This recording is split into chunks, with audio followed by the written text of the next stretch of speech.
Flames tore through the night, glass shattering as heat swallowed the street. Sirens wailed in the distance, but one man didn't wait for help.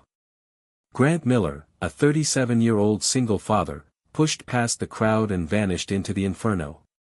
His 10-year-old son stood frozen on the curb, shouting after him. Seconds later, Grant reappeared, carrying a stranger whose rescue would ignite a chain of events no one could have predicted. Before we dive in, drop a comment with where you're watching from, and don't forget to subscribe for more stories like this. Let's begin. The night sky blazed orange as sirens wailed in the distance. On a quiet street in Chicago, Grant Miller gripped his son Mason's hand tighter. The boy's wide eyes fixed on the house across the street, flames licking at the windows. "Dad, someone's in there." Mason's voice cracked with panic. Grant didn't think, he just moved. He shoved Mason toward a neighbor. "Stay here. Don't let go of him." And then he ran. The front door burned hot under his palm, smoke clawing at his lungs as he forced his way inside. The roar of fire swallowed the sound of cracking beams overhead. Through the haze, he saw her, a young woman collapsed at the bottom of the staircase, coughing weakly. "Hang on," he shouted, wrapping his jacket around her shoulders before hauling her into his arms. The weight nearly crushed him, but adrenaline pushed him forward. Flames rained down as he staggered toward the doorway. Outside, Mason's terrified face blurred in the smoke. Then, with one last burst of strength, Grant stumbled out of the inferno, clutching the woman against his chest. His arms trembled, his lungs seared, but she was alive. Her pale face pressed against his shoulder, her body shaking with each breath. Grant collapsed to his knees on the pavement, Mason rushing to him. "Dad," the boy cried. Grant looked at his son, then down at the stranger in his arms, never knowing that saving her would change everything. Grant's hands shook as paramedics swarmed the scene, lifting the unconscious woman onto a stretcher. Mason clung to his father's arm, eyes wide with fear and awe. "You could have died in there," a neighbor muttered, shaking his head. But Grant barely heard. His gaze lingered on the woman's pale face, streaked with soot, her breathing shallow but steady. "Dad, who is she?" Mason whispered. "I don't know, son," Grant admitted softly. "But she's alive, that's what matters." The ambulance pulled away, sirens fading into the night. Grant tried to calm Mason, but the boy's words stung, "You always help everyone, but who helps us?" Later, in their modest apartment, Grant cleaned the burns on his forearm with trembling fingers. Mason had fallen asleep on the couch, clutching a blanket. The boy's question echoed in Grant's head. Life had been survival since his wife's death, long shifts at the repair shop, bills stacked high, nights wondering how to give Mason more than scraps of his own strength. 3 days later, everything shifted. Grant returned home to find a black car idling by the curb, sleek and out of place in their worn neighborhood. A tall man in a suit stepped forward. "Mr. Miller?" Grant tensed. "Yeah. Who's asking?" The man handed him a card, white, embossed, expensive. "MS. Olivia Hart would like a word. She insists." Grant's brows furrowed. The name meant nothing to him. But behind the tinted glass, a pair of sharp eyes watched him with unsettling focus. The woman he'd carried from the flames was back, and this time, she knew his name. Grant's first instinct was to say no. Nothing good ever came in sleek cars with tinted glass. But before he could speak, the rear door opened. She stepped out. Dressed in a tailored coat, her hair pulled back, she looked nothing like the fragile woman he'd carried from the fire. But her eyes, those same haunted eyes, met his, steady and unblinking. "Mr. Miller," she said, her voice calm but edged with something deeper. "You saved my life." Grant shifted uneasily, glancing at Mason, who stood at the doorway clutching his backpack. "I just did what anyone would have done." "Anyone didn't," she replied firmly. "Only you did." Silence stretched between them until she extended her hand. I'm Olivia Hart. The name hit him like a jolt. He remembered it now, from headlines, financial pages, skyscrapers with her company's logo stamped across them. Billionaire CEO. Untouchable. Grant hesitated before shaking her hand, his palm calloused, hers soft but cool. Look, Miss Hart. I don't know what you want, but I'm not looking for handouts. Her lips curved faintly, though not in amusement. I'm not here to hand you anything. I'm here because what you did reminded me of something I lost a long time ago. I'd like to make you an offer. Grant crossed his arms. What kind of offer? Her gaze flicked briefly to Mason, then back to him. One that could change both your lives. Grant frowned, leaning against the doorframe.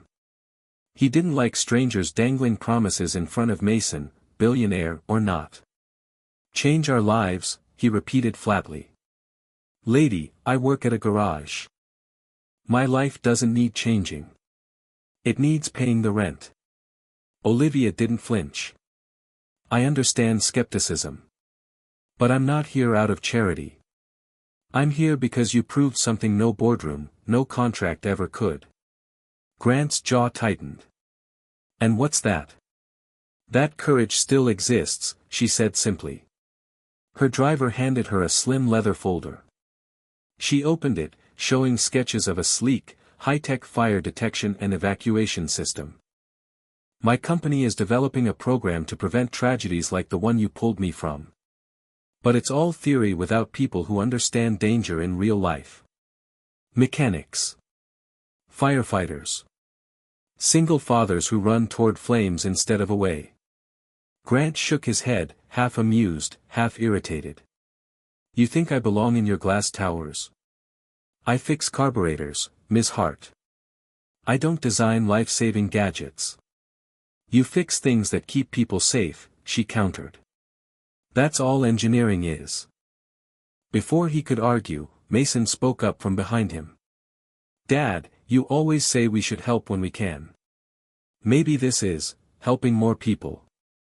Grant glanced at his son, then back at Olivia. He saw no smugness in her eyes, only a flicker of something raw. Something that looked a lot like grief. This isn't just about business, is it? He asked slowly.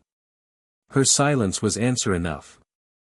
The streetlight cast long shadows across the cracked pavement as Olivia finally exhaled, her polished mask slipping. When I was 8, she began quietly, our house caught fire. My father didn't make it out. Grant froze. The words hit heavier than he expected. Mason shifted beside him, eyes wide. I survived because a neighbor dragged me through a window, Olivia continued, her voice steady but low. But I remember the heat, the screams, and the silence after. I remember wishing someone, anyone, had done more. That's why I built Heart Global. Safety, prevention, control. But all the money in the world can't erase what I saw that night. Her gaze locked on Grant's. Until you. When you ran into that fire for me, it felt like someone finally kept the promise I begged for as a child. I can't ignore that.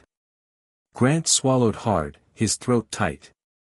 He'd seen loss up close too, his wife's battle with illness, Mason's quiet tears when the house felt too empty. He knew the weight Olivia carried, even if their scars looked different. You think dragging me into your company's plans will fix that? He asked. No, she admitted. But maybe it gives that pain a purpose. For the first time, Grant saw the billionaire not as untouchable, but as someone broken in her own way. Mason's small voice broke the silence. Dad, maybe this is why you were there that night. Grant looked at his son, then back at Olivia, torn between the safe routine he knew and the dangerous unknown she was offering.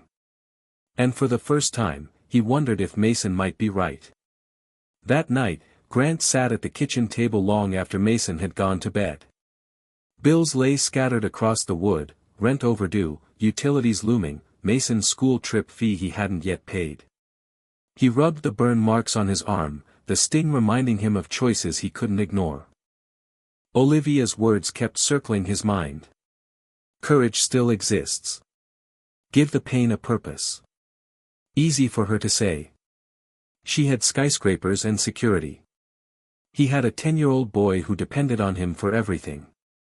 The front door creaked, and Mason padded out in pajamas, rubbing his eyes. "Dad, why are you still up?" Grant forced a smile. "Just thinking, buddy. About the lady from the fire?" He sighed. "Yeah." Mason slid into the chair beside him, clutching a comic book. "She believes in you. I think, maybe you don't believe in yourself enough." Grant stared at his son. Kids had a way of cutting through walls adults built. He reached over, squeezing Mason's shoulder. "I just want to keep you safe." "You do," Mason said firmly. "But maybe helping her will keep other kids safe too." The words sank deep. Grant stared at the bills again, then at his son's determined face. The choice wasn't just about money. It was about what kind of man Mason would see when he looked at his father. Grant leaned back, whispering to himself, "Maybe it's time I stopped running from more." 2 mornings later, Grant stood at the base of a steel and glass skyscraper that seemed to scrape the sky itself. Hart Global's name gleamed across the facade. Mason squeezed his hand, eyes wide as they craned their necks upward. "You sure about this, Dad?" Mason whispered. "No," Grant muttered, but he led the way inside. The lobby was a different planet, polished marble, towering chandeliers, men and women in suits moving with practiced speed. Grant felt the stares immediately, his worn jacket, scuffed boots, hands rough from years under car hoods. He might as well have walked in carrying a sign that said "doesn't belong." A receptionist eyed him coolly. "Sir, can I help you?" Before Grant could answer, Olivia appeared, her presence silencing the room. "He's with me." Whispers rippled across the lobby. Grant shifted uncomfortably, but Olivia's expression didn't waver as she guided him toward the elevators. "Why bring me here?" he asked under his breath. "Because if you're going to help me, you need to see what you're up against," she replied. The elevator doors opened to the top floor, her domain. The boardroom overlooked the skyline, glass walls stretching forever. A group of executives sat around a polished table, their expressions tightening at the sight of Grant. "This is the man who saved my life," Olivia announced. "And he's the one who'll help us build something that saves countless more." Murmurs rose instantly, doubt, scoffs, even laughter. One man sneered, "With all due respect, Miss Hart, you want a mechanic to design safety systems?" Grant's jaw clenched. He was out of his depth, but walking out wasn't an option anymore. The room buzzed with muffled laughter. Grant stood stiff near the doorway, every instinct telling him to leave. But Mason's words echoed in his head, "Maybe you don't believe in yourself enough." Olivia's gaze sharpened. "Grant isn't here for your approval. He's here because he understands something you don't, what it means when safety fails." An older executive scoffed. "With all due respect, Miss Hart, theory requires expertise. We can't hand billion-dollar systems to a grease-stained mechanic." Grant's fists tightened at his sides. He should have kept quiet. But instead, his voice cut through the chatter. "You think fires care about resumes?" The room stilled. Grant stepped forward, his tone steady. "I've pulled people out of wrecked cars, out of burning houses.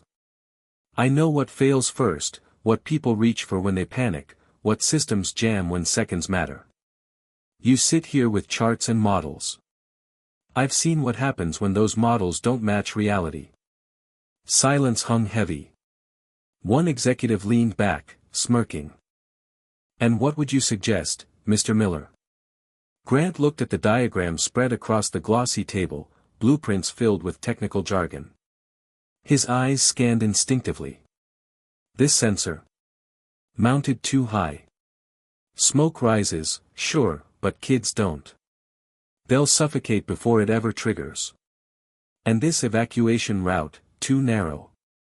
You'll bottleneck people, and that kills faster than fire.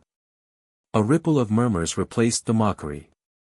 Olivia's lips curved, faint but triumphant. Grant exhaled, realizing his hands were trembling. I'm not an engineer. But I know when real people won't make it out alive. For the first time, no one laughed. The silence didn't last. A man at the far end of the table leaned forward, his suit flawless, his smirk colder than glass. Impressive speech, he drawled. But passion doesn't replace credentials. Ms. Hart, you'd risk this company's future on him? Olivia's jaw tightened. Ethan Price, I'll risk it on truth over polished lies any day. Grant bristled. Price. The name fit, sharp, expensive, calculating. He leaned back in his chair, eyes fixed on Grant like a hawk circling prey. Let me be blunt.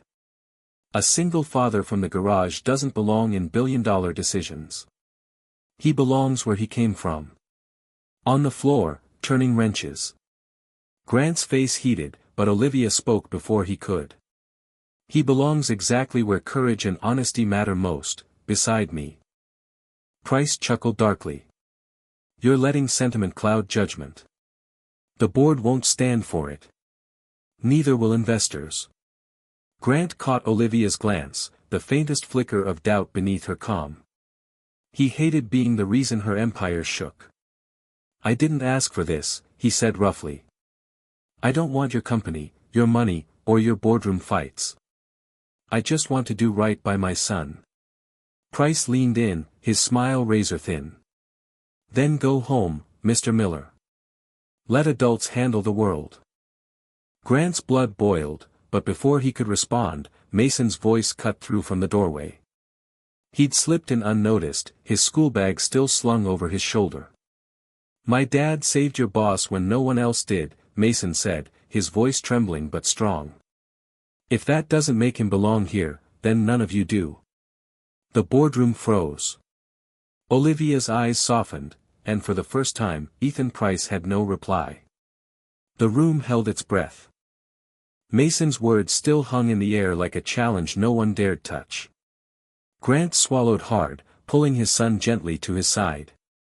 Sorry, Mason whispered, but Olivia shook her head. Don't apologize, Mason.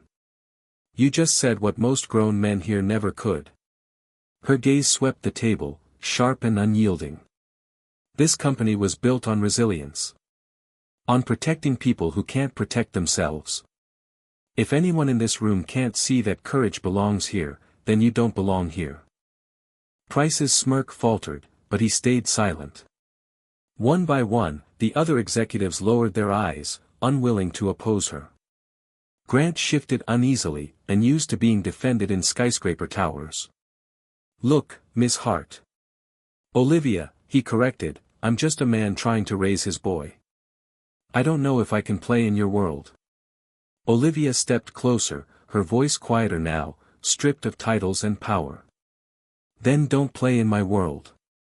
Help me build a new one where a father's instinct to save a stranger isn't the exception, but the rule. Grant looked at Mason, who nodded earnestly, eyes shining. For the first time in years, Grant felt possibility instead of exhaustion. He exhaled slowly, his hand tightening on his son's shoulder. All right. We'll try it your way. Olivia's faint smile wasn't corporate, it was human, touched by the same scars that drove him. And as Grant left the boardroom with Mason by his side, he realized that one night of fire hadn't just saved her life. It had opened a door into a future neither of them had dared imagine, one where courage and kindness could rewrite the world. Thanks for watching, like and subscribe for more stories that stay with you.